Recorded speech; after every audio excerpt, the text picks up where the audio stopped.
One of my great gifts is that I dream big. Big projects, big possibilities, lots of them. And my greatest fear is unfulfilled potential. Well, you just said what we just said. Yeah. That's it, isn't it? Dreaming big requires believing big. And fear of unfulfilled potential means you're not doing that. Some people, after they have dreamed big for a while, but haven't believed and so haven't allowed it to be fulfilled, then they think that they're going to stop dreaming, but they can't. You can't take that desire back. You got to get up to speed with it. Yeah. And so, I have lots of progression along the way and feel like I'm making progress. And then I have an even bigger dream and, feel like I'm going even the wrong direction instead of going in the right direction. Well, let us give you something that will help you easily and right away. This is so much easier than you have been letting it be. So just relax and take this in because it's so much simpler than anyone has realized. Dreaming big is so good. That means that life is producing for you plenty of momentum. And you're catching plenty of glimpses of what your inner being knows also. Because a lot of those dreams, this is important for you to understand, a lot of those dreams, as they get big and they feel so intoxicating to you, you're dreaming them because you're in the receiving mode. You're receiving plenty of those dreams. You're not just conjuring them up in the moment. There's momentum. Your inner being's got hold of them. Your inner being is feeding to you the next logical and the next logical. And you must be somewhere in the vibrational vicinity of the receiving mode for those dreams to feel so big and to feel so intoxicating to you. So that's a really good thing, isn't it? Yeah. But here's the thing. The subject of creation is really about the subject of the law of attraction. And the subject of the law of attraction is really the subject of momentum. So here's how momentum works. You catch hold of a little dream, maybe not something that takes your breath away, but it felt good while you thought it.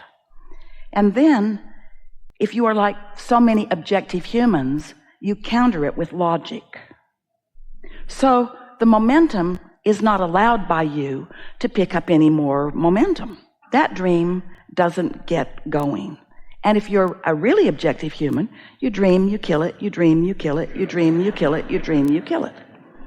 But if you begin enjoying the feeling of the dream, instead of needing the thoughts to turn all the way to the manifested things, if you're happy in the thought, if the thought in and of itself, and here's the key word, if the thought in and of itself is satisfying to you, then the satisfying thought will carry you to more and more and more. So the key is to catch it in the early subtle stages, because in the beginning, I want this, but, in other words, since there's not much momentum, the countering thought could be easily achieved. In fact, the countering thought could be more easily achieved if you have had a lot of naysayers around you, and if you're human, you have. This is what's happening to you. We've not said this before, so hear it. You were inspired to clarity about the dream. Inner being's in on this. And then your humanness took over and killed it. Because there's plenty of negative momentum going on. How are you going to do that? When you think about what you want and why you want it, you usually get more momentum. When you think about where it's going to come from, when it's going to come, who's going to be there, how you're going to go about it, when you try to answer those questions that you haven't yet achieved enough momentum to answer, then that's when you contradict it and slow it way down. So we know you're getting the idea. You want to allow your dream to gestate in this vortex, but it already is. What we're getting at is you want to practice yourself the thoughts that allow you to be a vibrational equivalency to that vibration, so that in the same place that the idea of the dream came from, more ideas about how to proceed come too. Does that make sense to you? But this is a key factor. We didn't quite get to it in the fullest way that we want to. The simple process for you is to just ask yourself, Esther's asking herself this question 100 or 200 or 300 times every day. as a thought comes from somewhere. Is this satisfying thought? Is this thought satisfying? Not, is this the best thought I ever had? Not, is this thought taking my breath away? She's not asking for big time momentum, because when there's big time momentum, she doesn't have to ask that question. But when it's just a thought about something, like a driver who cuts her off in traffic, and she thinks, that was unkind and unnecessary. And then she asks herself, was that a satisfying thought? No. Then leave it right there. Or someone yields for her and makes room for her to enter, and she thinks, that was awfully nice of you. Was that a satisfying thought? Yes, indeed it was. Then keep thinking that thought. Ooh, lots of people let me in like that. She waves this way. She makes sure they can see her from the back. She waves this way. She waves in her mirror. She blows kisses. She wants them to know. She wants to carry that feeling as far as that feeling can. And the more satisfied she is about that, the more things like that become her experience. So, is that satisfying? Is that a satisfying thought?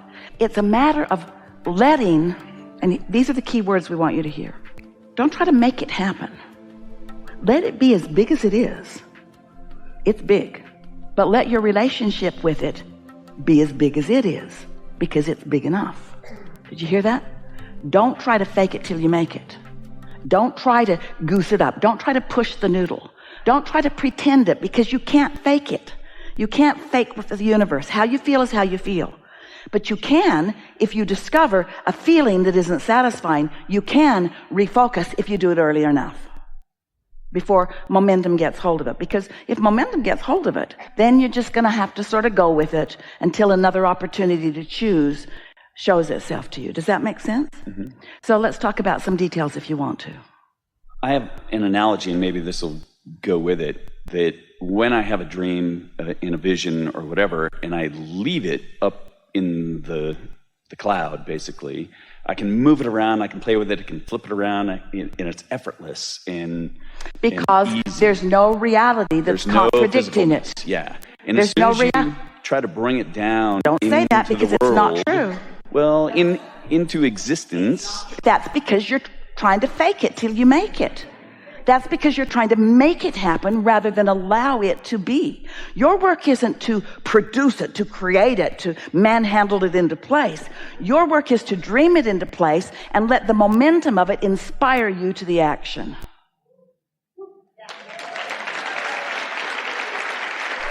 But then little old me has to write the email and create the relationships. And but don't do it unless you're satisfied. That's the point. If you get an impulse to write an email and you say, is this a satisfying thought? Write it. Here's what we're leading up to. You are always in the receptive mode of something. If you're sleeping, it's a different thing. But if you are awake, you are offering a vibration and you're in the receiving mode of something. The question is, what? What are you in the receiving mode? Are you in the receiving mode of your inner being and the fulfilling of your dream? Or are you in the receiving mode of fearful thoughts that you picked up from your mother or somebody? What receiving mode are you in? Because you're always in the receiving mode. And asking yourself the satisfaction question will tell you what receiving mode you're in, what influence you are under. Am I under the influence of my vortex, my inner being? Or am I under the influence of my doubts and fears? Because as you just explained to us, it could go either way. When you're dreaming, it's easy to dream. In fact, we've been saying for a long time that 99.99.99999, almost all of your creation is complete before you, let's say you have a business idea. More than 99% of it is all done before you put the first board up for the first building or hire the first person or make your first dollar. Because it's done vibrationally and then it starts manifesting. But most people don't really get that going because they get it and get it and stop it and get it and stop it and get it and stop it. And then they say, oh, I better just manhandle this into beingness. And then they're not empowered. They're not enlivened. The leverage of alignment is so huge. And the paltry puniness of action is so misunderstood by humans. So when you allow yourself to dream the dream until the dream inspires you to the action, then all of the action is blissful. And any action that isn't blissful, we wouldn't offer. We would either find a way to not act, or we would find a way to act in bliss. And it takes a little bit of doing, because you sort of have to rework it a little bit. You have to remind yourself. But it doesn't take very long before you're satisfied. Wouldn't it be nice if you all were just starting right now, and so you didn't have any beliefs that were in the way? Well, that's not the case. You got beliefs that are in the way. So just going to have to figure out how to navigate with those beliefs. Your inner being knows what your beliefs are that are in your way, and your inner being will help you navigate around them. Your inner being will lead you. When we talk about the path of least resistance, you know what we're really talking about? Hear this. Drum roll, please. This is so good. What that path of least resistance is the path in your mind that has the least resistance. And so sometimes your inner being will lead you to something that you believe, and something you believe, and something you believe. And it's not long before you believe so much in source energy. You believe so much in your vortex. You believe so much in the laws of the universe. You believe so much in the law of attraction. You believe so much, and here's the key piece. You believe so much in your ability to discern satisfaction from dissatisfaction that you just start catching it earlier and earlier and earlier, and you just feeling gooder and gooder and better and better, more and more and more and more and more, until you're having so much fun on your way to the fulfillment of these dreams. And is it okay to keep dreaming, knowing that we're not going to be able to get to everything in this lifetime? Do they carry over into the next one, or,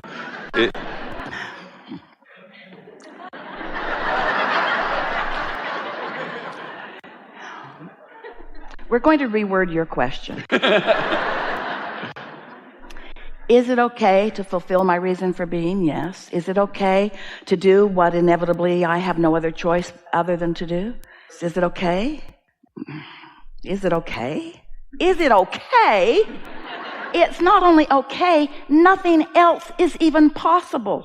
You cannot stop being the consciousness that is here, and you cannot stop perceiving your environment.